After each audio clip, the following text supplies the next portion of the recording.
কিছুদিন আগে এই কেকটা আমি বানিয়েছিলাম। একজন দিদি এই কেকটার অর্ডার করে। কেকটার উপরে যে লেখাটা আমি লিখেছিলাম ওটা দেখে হয়তো তোমাদের হাসি পাবে, কারণ লেখাটাই এমন।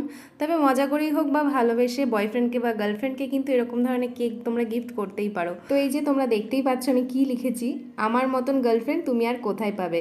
এটা লেখার সময় আমার নিজেরও খুব হাসি পাচ্ছিল। তো এর পরের কেকটা ছিল আমার একটা অন্নপ্রাশনের কেক।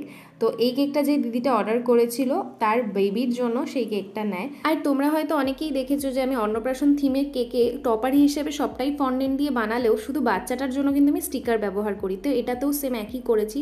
তো এবার তোমাদের একটা কথা বলে রাখি, সেটা হলো এখন থেকে কিন্তু কেকের বিষয়ে কিছু জানার থাকলে বা কেক অর্ডার করার থাকলে এখানেই কন্ট্যাক্ট করবে, সমস্ত ডিটেলস তোমরা এখানে পেয়ে যাবে। তো এর পরের এই কেকটা নিয়েছিল একটা বোন তার বাড়ির ক্ষুদে সদস্যের জন্য।